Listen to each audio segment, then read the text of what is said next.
Hello प्यारे बच्चों, मैं ज्योति शर्मा स्वागत करती हूँ आप सभी का हमारे यूट्यूब चैनल टीचर्स अड्डा एमपी पर। और आज आपकी कक्षा 4 पर्यावरण की क्लास होने वाली है, क्लास नंबर 142, जिसमें मैं आपको सप्ताह 25 का दिवस 4 कराऊंगी। और आज हमारे पाठ का नाम है पाठ 23 पोचमपल्ली। ठीक है, तो चलिए हम अपना पाठ शुरू करते हैं। उससे पहले जो बच्चे हमारे चैनल पर नए हैं या जिन्होंने अभी तक हमारे चैनल को सब्सक्राइब नहीं किया है बेटा, तो जल्दी से सब्सक्राइब कर लीजिए, जिससे कि हमारी आने वाली सारी वीडियोस आप तक पहुंच सकें। ठीक है, तो चलिए सब बच्चे जल्दी जल्दी अपनी वर्कबुक खोल लीजिए और हम करते हैं आज अपना सप्ताह 25 का दिवस 4। तो चलिए चलते हैं हम अपने दिवस 4 पर। सप्ताह 25 का दिवस 4 और पाठ का नाम क्या है? पोचमपल्ली। और आज हमारे सीखने के बिंदु हैं, परंपरागत व्यवसाय को आगे बढ़ाने की प्रक्रिया को समझते हैं। परंपरागत व्यवसाय मतलब जो कार्य हमारे दादाजी करते थे वही कार्य हमारे पापा करते हैं, जो कार्य हमारे पापा करते हैं वही कार्य हम करें, और जो कार्य हम करते हैं वही कार्य हमारे आने वाले बच्चे करें। इसका मतलब ये है, ठीक है, जो एक पीढ़ी से दूसरी पीढ़ी में जाए वो कार्य। तो चलिए अभ्यास क्रमांक 1 देखते हैं। प्रश्न 1, किन व्यवसायों को परंपरागत व्यवसाय कहते हैं?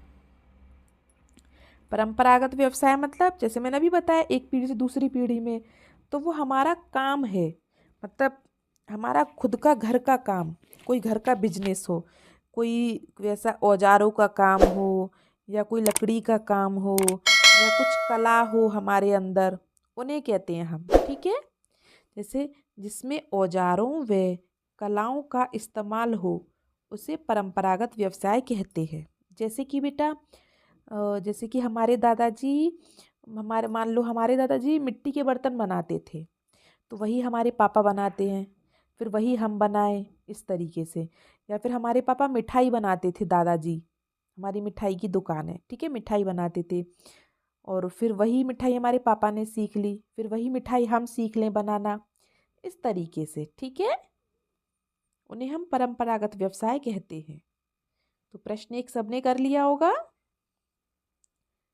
चलिए हम प्रश्न 2 को देखते हैं। कारीगर के हाथ द्वारा बनाए गए वस्त्र, कारीगर जो होते हैं बेटा, जो कार्य करते हैं, कारीगर के हाथ द्वारा बनाए गए वस्त्र और मशीन द्वारा बनाए गए वस्त्रों की अपेक्षा महंगे क्यों होते हैं? तो बेटा जो चीज़ हम हाथ से करेंगे वो धीरे धीरे होगी और अच्छी होगी सफाई से, और जो चीज़ हम मशीन से करेंगे वो चीज़ मशीन वाली जल्दी बन जाएगी और इतनी अच्छी भी नहीं लगेगी, है ना। अच्छा, जैसे आपने देखा होगा पहले क्या घर में सिलबट्टे होते थे, इस तरीके से सिल होती थी, उस पर एक बट्टा रखा होता था, सिलबट्टा। ठीक है, उस पर पहले क्या मम्मी चटनी पीसती थी, और आजकल चल गई है मिक्सी, इस पर डिब्बा रखा और भुर्र भुर्र कर दिया और चटनी बन गई। तो वो मिक्सी वाली चटनी स्वाद देती है कि वो सिलबट्टे वाली चटनी स्वाद देती है? जो हाथ से की गई है सिलबट्टे वाली चटनी स्वाद देती है।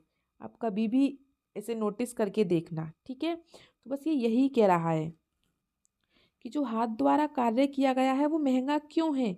भाई उसमें मेहनत लगती है, उसमें टाइम लगता है, वो कार्य अच्छा है। ठीक है, क्योंकि हाथों द्वारा बनाए गए वस्त्र बहुत ही सुंदर और अधिक समय में बनते हैं, इसलिए वो महंगे होते हैं। जो हाथ की कारीगरी है वो महंगी होती है। ठीक है, तो पहला और दूसरा प्रश्न हो गया सबका। चलिए हम अभ्यास क्रमांक 2 पर चलते हैं। यदि वाणी और प्रसाद के अम्मा अप्पा पोचमपल्ली साड़ी बनाने के काम अपने परिवार के सदस्यों को ना सिखाएं तो क्या होगा? तो क्या होगा बेटा? परिवार के सदस्य मजदूरी के लिए कहीं बाहर चले जाएंगे। अगर मान लो जैसे आपके पापा मिठाई बनाते हैं और वो आपको ना सिखाएं, तो आप क्या करोगे? आप कोई और काम धंधा ढूंढोगे, है ना। इसी प्रकार से इसमें बोल रहे हैं कि वाणी और प्रसाद के अम्मा अप्पा अगर साड़ी बनाने का काम अपने परिवार को ना सिखाएं तो क्या होगा। जो परिवार के सदस्य हैं वो मजदूरी के लिए कहीं बाहर चले जाएंगे, वो कोई और काम धंधा ढूंढ लेंगे अपना। ठीक है, चलिए आगे बढ़ें। ये क्वेश्चन भी हो गया सबका। हम चलते हैं अभ्यास क्रमांक 3 पर।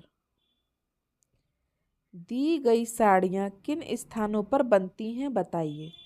तो बेटा चंदेरी साड़ी, साड़ियों के भी नाम है, कहीं कहीं की साड़ी बहुत फेमस है, जैसे चंदेरी की साड़ियाँ बहुत फेमस हैं। तो उन्हें क्या नाम दे दिया, चंदेरी साड़ी। जो कहाँ मिलती हैं, चंदेरी में ही मिलती हैं, इसीलिए उनका नाम चंदेरी साड़ी है। फिर है एक बनारसी साड़ी, काफ़ी पहनते हैं लोग बाग। तो वो बनारसी साड़ी कहाँ मिलती है बेटा, मिल तो कहीं भी जाएंगी लेकिन वो बनती कहाँ पे है, बनारस में। ठीक है, नेक्स्ट ठीक है पोचमपल्ली साड़ी, जो हम इस कहानी में पढ़ते आ रहे हैं। तो पोचमपल्ली साड़ी कहाँ मिलती है, पोचमपल्ली में ही मिलती है। ठीक है, तो ये कार्य सबने कर लिया। चलिए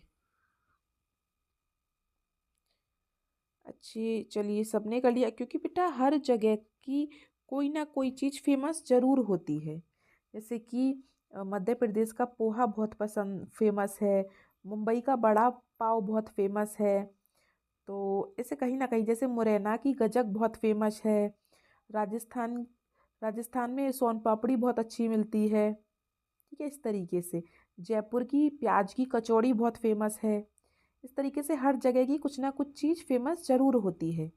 ठीक है, तो आपको वीडियो कैसी लगी, वीडियो को लाइक ज़रूर करें और कमेंट बॉक्स में मुझे बताएं बेटा कि आप कहाँ रहते हैं और आपके यहाँ क्या चीज़ फेमस है।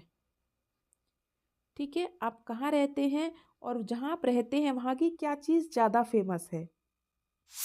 ठीक है, वहाँ क्या चीज़ ज़्यादा अच्छी है वो मुझे कमेंट बॉक्स में ज़रूर बताएं और वीडियो को अपने दोस्तों के साथ शेयर भी करें और सब्सक्राइब करना ना भूलें।